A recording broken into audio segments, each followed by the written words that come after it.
Ayan, good morning everyone. So, maga nga po pala ako nagising ngayon kasi po ay magpapak po ako ng order sa ating honey. At ito po, 1.5 liters. So, ito po ay 1.5 liters na to is naglalaman po siya ng 4 na bote kalahati. So, mahigit, kulang-kulang po siya kalahating galon. So, ito po ay papadala po natin sa Kalasagin areas, doon po sa unahan ng Brooks Point. So, yan. So, tara, samahan niyo po ako na mag-pack. So, hello everyone. So, sa pagpapak nga pala ng ating order na honey is gagamit nga pala ako dito ng ilang pirasong bond papers or nag-provide na po ako ng ilang piraso kasi baka po magkamali ako mamaya. So, gagamit din po tayo ng packing tape para po sa pagpapak ng, masecure po natin yung ating honey para hindi siya matapon.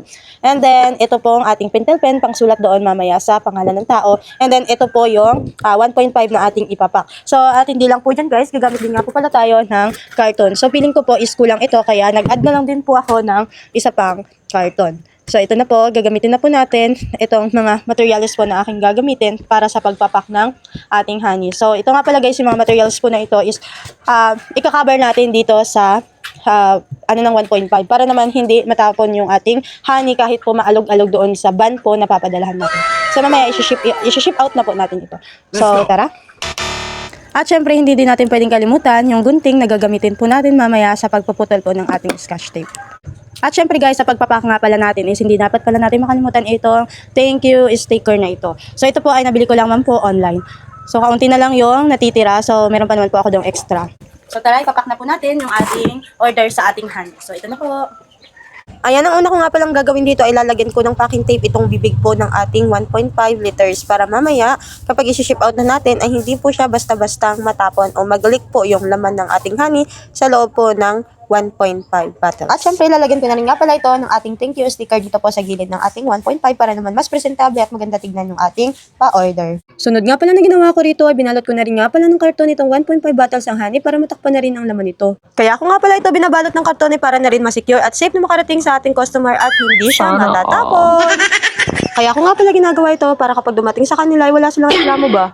Kaya nga 'di ba kapag nagbi-business ka ay dapat isipin mo rin yung sasabihin ng ating mga customer para sila ay makabili pa ulit. At syempre para balik-balikan ka. Ayan, after ko nga palang nabalot na yung katawan ng ating honey, sinimulan ko na rin nga pala dito lagyan ng mga pinutol-putol na karton.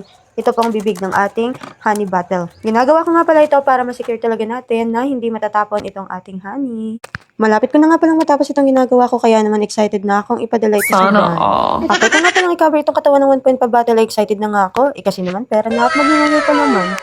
Kaya sa mga gusto nga palang bumili dyan ng ating Be Pure Honey, direct message nyo lamang po ako sa aking Facebook account. At ito na nga ang aking ginawa din na nga siya halatang honey. Binalot ko na rin nga pala ito sa eco bag at wala nga pala akong nahanap na iba kaya ito na lang, pwede na to. At pagkatapos nga nilagyan ko na rin nga pala ito dito ng pangalan ng ating buyer. Siya nga pala, shoutout nga pala kay Sir from Kalasagin Brooks Point sa pag-avail po ng ating Pure Honey Bee. Salamat! Ikaw gusto mo rin ba magkaroon nito? Message na!